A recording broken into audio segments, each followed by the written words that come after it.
Hey guitar gang, how's it going? Today we're going to take a look at a level 1 approach for learning the notes. So quite often I encounter students who don't know the names or the locations of the notes on the E and the A string.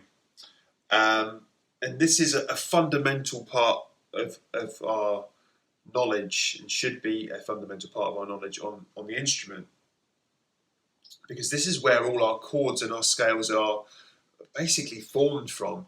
Now, that's not to say that you can't play chords and scales starting on other strings. Of course you can, but the roots of those shapes and patterns are usually derived from, and usually best visualized from, those two strings. But it still it still astounds me sometimes that there's quite a lot of us that don't know these notes. We can't easily access them, and it's not quite automatic yet.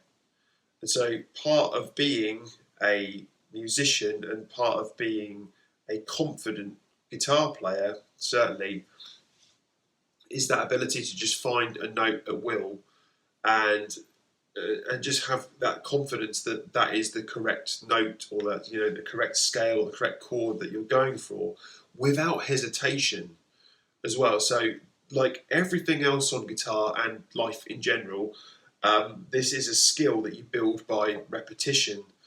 The same way you don't need you don't stick your toothbrush in your ear when you go to clean your teeth, or you don't throw coffee in your face when you try to drink it. It's just repetition. It's just a skill that we're going to build, and it won't take that long. It honestly won't take that long for you to master this. And I would encourage you, even if you think that you have got this, I would say, have you? Have you really got this down? Can you just find these notes at will, without hesitation, and play a corresponding chord or scale or whatever from that?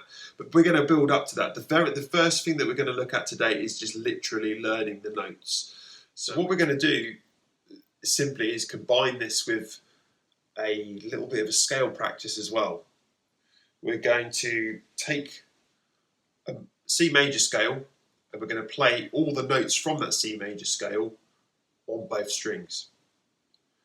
Now, we're not going to start on the C note, we're going to start right down on the open strings there.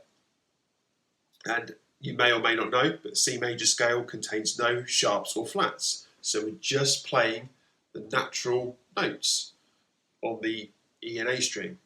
So we'd have an E, an F, a G, an A, a B, a C, a D, and an E. And of course, I'll just quickly whizzed through those notes so you don't see exactly where I'm putting my fingers. And then we've got the same on the A string as well. So we've got A, B, C, D, E, F, G, A. The reason why I'm also doing it fast is because I want to show you that's my level of recall. That's how quickly I can find those notes on those two strings. That's not to brag or show off or anything like that. It's just to demonstrate that that's those note positions are just absolutely ingrained in my mind. So when it comes to then finding the rest of the notes, so the flats and the sharps, well, they're going to fall in between that. And another way to help you visualize these notes, I would say, is use your fret markers. So use the dots on top of your neck there to help you visualize. So what is the note on each of these dots? And we're only going to go up to the 12th fret, because obviously once you get to the 12th fret, it repeats again. So grab your guitar, and we're going to do a short routine where we're going to really drill and find these notes on the E and the A string, and finally get them in your mind, under your fingers, so that you can find them with confidence and become the bulletproof guitar player that you are supposed to be. Take care, guys and girls, and I'll see you in the next one.